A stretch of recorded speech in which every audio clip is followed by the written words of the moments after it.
Alors, aujourd'hui, les gars, vidéo plutôt chill, mais à la fois sérieuse. Chill parce que j'ai décidé de ne pas du tout monter la vidéo, ni de faire de coupures, etc., etc. Je veux que la vidéo, bah, elle soit la plus authentique possible. Pourtant, c'est sur un sujet qui est assez sérieux, qui porte tout simplement sur le thème de la différenciation entre les étudiants qui proviennent de facs dites prestigieuses et des étudiants qui ne proviennent pas de facs prestigieuses ou qui proviennent de facs de province. C'est un sujet qui est important parce que moi, je sais que quand j'ai intégré la fac de droit, c'est un paramètre auquel je n'avais pas du tout pensé et je n'étais tout simplement pas suffisamment renseignée et c'est a fait que finalement, bah en fait, je me suis retrouvée à faire des choix qui n'étaient pas forcément éclairés. Donc, dans ces vidéos, je veux justement vous apporter mes conseils à ce sujet-là, sachant qu'aujourd'hui, avec du recul, j'ai fait 2 Master 2, j'ai fait 4 facs différentes. Je sais en fait les tenants et les aboutissants concernant cette problématique-là. Donc, déjà, il y a quelque chose qu'il faudra clarifier, c'est que effectivement, les étudiants qui proviennent de facs dites prestigieuses, donc sont souvent des Parisiennes. On va surtout parler par exemple de Assas, de la Sorbonne et de Paris-Dauphine, qui sont les 3 facs les plus prestigieuses, en tout cas en droit. Ce qu'il faut savoir, c'est que les étudiants qui sortiront de ces facs-là auront toujours plus de chances que les étudiants qui sortent de facs de province ou d'autres universités dites moins prestigieuses. C'est un fait, et c'est notamment le cas sur le plan professionnel. Oui, le nom de votre université sur votre CV, votre provenance, la fac d'où vous provenez est hyper important pour les recruteurs et malheureusement, il y a un favoritisme en faveur des étudiants qui proviennent de facs prestigieuses. C'est un fait, on n'y peut rien. Moi-même, je n'aime pas cette situation-là. Je trouve que c'est pas forcément juste parce que il y a des étudiants qui proviennent de facs qui sont moins prestigieuses, qui sont excellents comparés à ceux qui sont dans des facs prestigieuses, mais c'est à la réalité. Donc, maintenant, qu'est-ce qu'on doit faire? Maintenant, si on vient d'une fac de province, si on vient d'une fac qui est moins prestigieuse, qu'est-ce qu'on doit faire? Est-ce qu'il faut abandonner? Est-ce qu'il faut se dire que, bah, en fait, c'est fichu? Pas du tout, parce que moi-même, j'ai fait une fac qui était pas très prestigieuse et pourtant, je me suis retrouvée dans un très bon travail avec souvent des étudiants qui ont fait, des gens qui ont fait Paris 1, qui ont fait Assas, etc. Donc, qu'est-ce qu'il faut faire dans ce cas-là? Il y a des solutions, il y a des conseils que vous pouvez suivre pour justement venir améliorer votre dossier et remonter en fait à la même hauteur que les étudiants qui sortent de fac prestigieuses. Le premier conseil, ce sera de multiplier les stages, de multiplier les expériences professionnelles et d'avoir des expériences associatives à côté. Parce que même si votre diplôme est peut-être moins prestigieux que celui d'un autre étudiant, bah en fait, une expérience professionnelle reste une expérience professionnelle, un stage reste un stage et c'est énormément valorisé aux yeux de recruteurs, surtout si vous arrivez à décrocher des stages dans des institutions assez prestigieuses, dans des cabinets d'avocats qui sont très cotés. Donc, vraiment, il faudra vraiment miser sur ces stages-là, miser sur ces expériences professionnelles pour venir justement sortir du lot.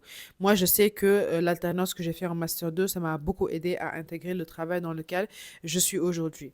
Mais au-delà des stages et des expériences professionnelles, il ne faut pas non plus négliger les expériences associatives. Là aussi, très important. Ça permet aussi de sortir du lot. Moi, je sais que bah, toute l'activité que j'ai sur les réseaux sociaux, ça a aussi beaucoup contribué à renforcer tout simplement mon CV. Donc, ça, c'est le premier conseil. Miser sur les stages, les expériences pro et les expériences associatives. Le deuxième conseil, ce sera tout simplement de faire du réseautage externe. Pardon.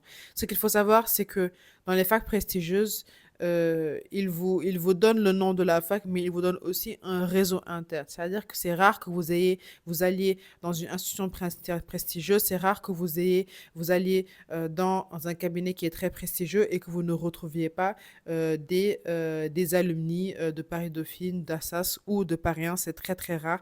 C'est tout un réseau interne qui se construit quand vous êtes dans ces universités-là.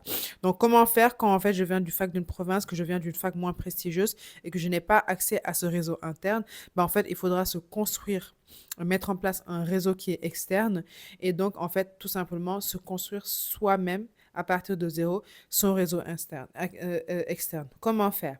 Il faudra aller participer à des séminaires qui sont parfois organisés par des cabinets d'avocats, participer à des conférences qui sont parfois organisées par des cabinets d'avocats, par certaines institutions.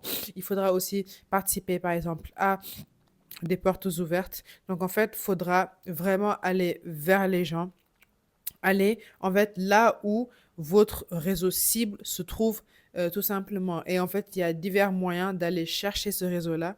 Et surtout aussi, il faut avoir du culot et ne pas tout simplement avoir peur d'aller vers les gens pour demander en fait ce que vous voulez. Vous voulez un stage, bah, allez voir un avocat lors d'un séminaire et allez décrocher votre stage. Donc, très important. C'est un processus qui est progressif. Le fait de se créer un réseau, c'est un processus qui est progressif, mais en fait qui n'est pas du tout impossible et qui est possible, bah, j'en suis la preuve. Ensuite, la troisième chose qu'il faudra faire, c'est le troisième conseil. Si vous voulez, si vous avez surtout des ambitions qui sont fortes, même si vous venez d'une fac de province ou d'une fac moins prestigieuse, ce sera la voie du LLM ou de l'école de commerce. Là aussi, très important. C'est rare de voir un alumni d'une fac de province ou d'une fac moins prestigieuse qui n'a pas fait de LLM, qui n'a pas fait une école de commerce et qui a pu intégrer par exemple un cabinet anglo-saxon. C'est très très très rare. Je sais que le LLM, l'école de commerce, ce n'est pas donné, mais parfois quand on a des ambitions, il faut faire des sacrifices et il faut faire des sacrifices qui vous permettent d'obtenir les résultats qui sont escomptés. Faire un double diplôme, aller faire une formation complémentaire de management, de droit et management à HEC ou à l'ESSEC sur un CV, ça vient tout simplement rapidement venir renforcer votre profil. Faire un LLM à l'étranger aussi très très très très très valorisé. Déjà que les LLM souvent ça vous permet de vous spécialiser, mais en plus ça va tout simplement bah, montrer que vous avez une expertise dans un domaine et en fait ça vient littéralement renforcer votre dossier. Donc, il y a tous ces éléments-là, toute cette panoplie de stratégies. Donc, multiplier les stages, des expériences pro, avoir des expériences associatives, se créer un réseautage, se créer un réseau externe et faire un LLM ou faire un diplôme dans une école de commerce. Tous ces éléments-là vont venir renforcer votre dossier, vont vous permettre de sortir du lot et tout simplement d'être à la hauteur bah, des personnes qui sortent d'Assas ou de Dauphine ou de Paris 1. Donc, voilà pour cette vidéo. C'était une vidéo bah, assez chill, mais en même temps sur un sujet que je trouve très, très, très important. Surtout que je sais que là, on a les résultats Parcoursup. Je sais que là, on a les résultats de mon master. Donc, en fait, ça reste aussi dans l'actualité. En tout cas, voilà, je vous conseille de vous abonner à cette chaîne si c'est la première fois que vous tombez sur cette chaîne. Je donne des conseils pour réussir ces études de droit, pour réussir dans les études supérieures en général. Et voilà, j'essaie de publier une vidéo chaque semaine. Donc aussi, n'hésitez pas à me dire dans les commentaires ce que vous avez pensé de la vidéo. Est-ce que vous pensez que ces conseils bah, sont applicables pour vous? Quels sont aussi les autres conseils que vous pourrez donner pour renforcer son dossier quand on vient d'une fac de province ou d'une fac moins prestigieuse? Et dans tous les cas, moi, je vous dis à la semaine prochaine pour une nouvelle vidéo.